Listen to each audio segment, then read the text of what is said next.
Hello and welcome to the video. Today we're going to take a look at the top teams for the Love Cup. We're going to take a look here today at this cup, which you're only going to have available for 1 week, together with the Open Great League. So a lot of people are very likely not going to run this cup, but for the people who are interested in this one, here's going to be the top team video.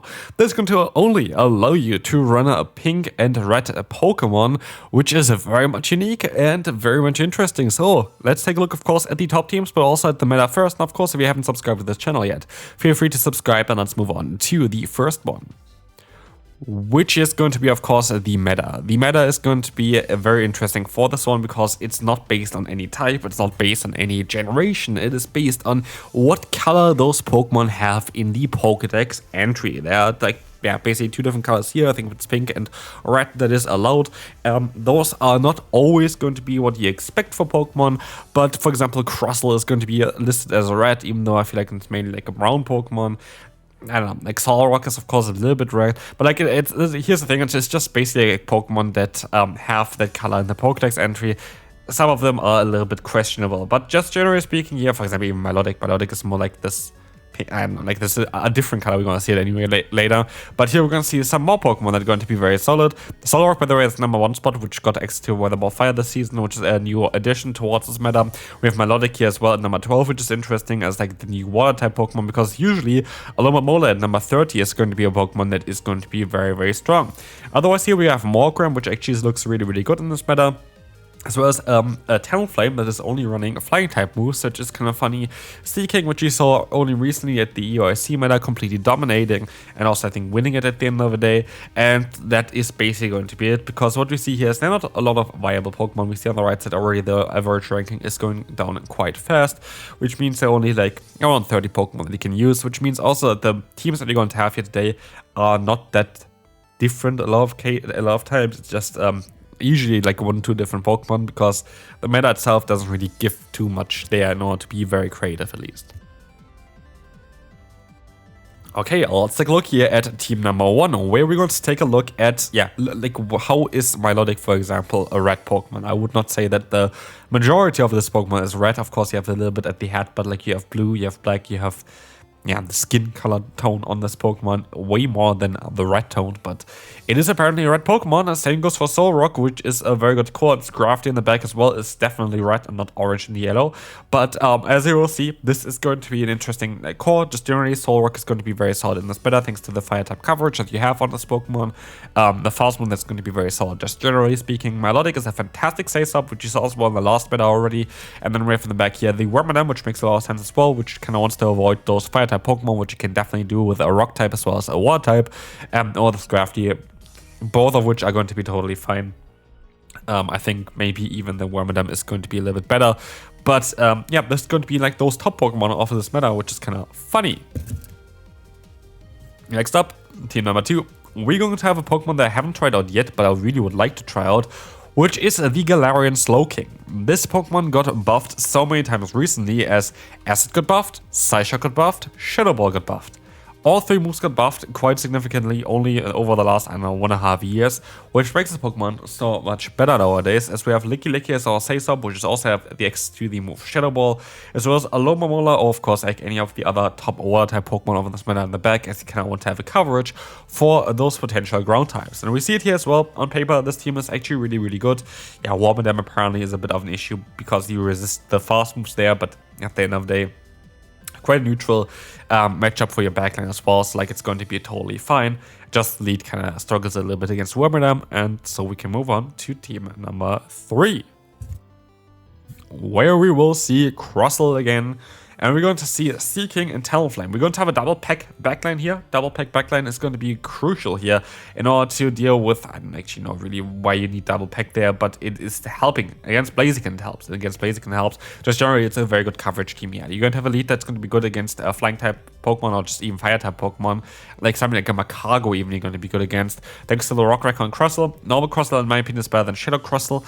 We have the save-up of Seaking, which just has perfect coverage in this meta, both Icy Wind as well as Drill Run, helping out quite a bit against the current top meta Pokemon here. I think Seaking is absolutely fantastic in this meta. And then we have Talonflame in the back, where I do feel actually that the non-shadow is going to be better, but we're going to take a look at the non-shadow a little bit later on as well, because you kind of really like to have the bulk here, especially if you run Peck and stuff, the Incinerate, as Peck doesn't actually actually do as much damage as Incinerate does. So yeah, that kind of is where things are changing a little bit for this Pokemon. But let's take a look at team number 4. Which is going to be very similar to the first team that we had here. We're going to have the Scrafty in the lead, the Solrock as a Say-Up, and the Talonflame in the back here. Talonflame again as a Shadow can be non-Shadow as well, but this is just a very good team that has no real weaknesses. You're supposed to try to bait out like those Licky with the Say-Up of Solrock, which Solrock can still deal with them quite well because they're going to have the energy advantage. You're going to be able to still do some nice neutral damage, but the main benefit is that you're going to be able to get rid of those Pokemon for your Talonflame, as Scrafty is actually a very good answer to the weaknesses of Talonflame, and vice versa, as we see as well that we're going to be able to knock out Wormadam, for example, with our Talonflame, which is otherwise going to be a bit of a problem. So I do like this team a lot. I do think it's a very solid team. I think it's definitely a team I would recommend you to run, and we can move on to the next one, which is going to be the Scissor. Shadow Scissor is going to be here our lead for the next one. We're going to have the Solrock, we're going to have the Magcargo. Solrock again, a very, very solid. I actually do like Electrode a lot in this meta. I think Electrode got quite a bit better. Electrode also only got recently buffed multiple times by Foul Play being stronger as well as Volt Switch being stronger. So like I feel like it's a Pokemon that's kind of under the radar right now, but I do think that's a very good Pokemon for this meta. Otherwise, Scissor is going to be very good against the top meta Pokemon like the Solrock, Crustle, as well as Slowking, completely destroying all of them. It's very nice neutrally generally. I do think there is, of course, the fire type weakness that you have, but generally speaking, I do think that Scissor is actually fantastic in this meta. The team itself makes a lot of sense. And again, you're actually going to have here the potential to bait out certain Pokemon with your Solrock that you don't want to face with the Magcargo, as you have 2 rock types here that share quite a few weaknesses. Next up, we're going to have Tinkerdon. Tinkerdon is going to be a Pokemon where, yeah, you kind of want to play it here because it has a fantastic typing that it works out really well against the current meta.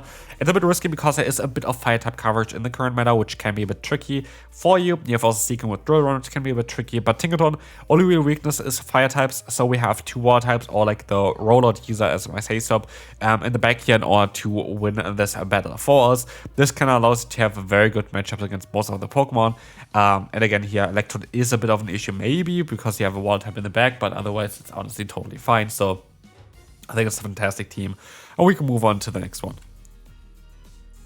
Team number 7, where we're going to have here the Magcargo, the Latias, the Wormadam Trash, and this is going to be interesting as you're going to have here the Say-Up of Latias. Latias has access to Aura Sphere, which I feel like a lot of people kind of underestimate in this meta. It is actually really good against a lot of top tier Pokemon, which is here as well. Latias or Shadow with the Aura Sphere with a Mist Ball. It actually hits most of those Pokemon for super effective right now, and that's why I kind of want to showcase it here because I think it's kind of something that really flies under the radar right now, and I think it's one of the best Say-Ups in this meta. So definitely, if you have one, you should give it a try in this one because, yeah, there is not going to be a better meta for your Latias. I feel like this is going to be basically it. And Wormadam Trash actually looks broken on the right side. Like, what the hell? Like, why is basically winning against everything that's not a fire type? I don't know, but yeah, that's a solid team here for you. Again, there's going to be a lot of Pokemon that are just going to be repeats here in total because like Licky and Crustle, like we have seen them before already in this video. They're all very, very solid here. Like this is another good team. We have Blaziken in the lead, weak to like flying type Pokemon. We have Licky, Say-Up, Crustle on the back. It's a classic core. Like you have a weakness in the lead that they can kind of counter with your backline. You have a double water type weakness here, but yeah, okay, I don't think there's going to be too many Alomomola. And then if you have the other Pokemon, if you have the Milotic, you can definitely play even with the Pokemon that we have here right now against them. So I don't think it's really a big issue whatsoever. And to the final team here, we're going to have the second to last team actually. We have the Medicham, we're going to have the Licky, and we have the Milotic. Very similar actually to what we had before as well. We need to have kind of an answer to flying type Pokemon, which you have with our Licky, and then we have the Milotic in the back. To be fair, I feel like you can play other Pokemon there as well. I feel like what makes some sense as well would be Magcargo on the back. That would work out quite well. You could even run... Oh, okay, never mind. You can't use Colossal Monster because Colossal is very likely banned here from this meta. I was thinking because it has the same type as Magcargo. But it's based on the looks, and I don't think that this one would be then considered pinkish. So yeah, let's take a look here now at the final team here. Medicham is very solid though with this one still, because there are quite a lot of normal type Pokemon they can deal with it quite well. Final team is going to be with Morgrem, a Pokemon that I do think actually is going to be fantastic here, as you're going to have the lead of Solrock a lot of times, where like the hero which you're going to do super effective damage against. You have a lot of Pokemon that you can deal with other as well, like the Slowking. You're going to be able to resist the fast move of Milotic, which is kind of cool. You are going to be able to resist the fast move usually of Rockfish when they're running Confusion. So like you have honestly a lot of play, and then you have your backline, which is quite a bit squishy, but honestly is a lot of fun to run. Blaziken can be Shadow, Talonflame can be Shadow as well, but I feel like again, non-Shadow Talonflame looks so much better. And as you're gonna see here, that's gonna be it for this video. Like there's not really an answer to this team, and so that's gonna be it for today. Hope you enjoyed it. If you did, feel free to leave a like, and I will see you then. Bye bye.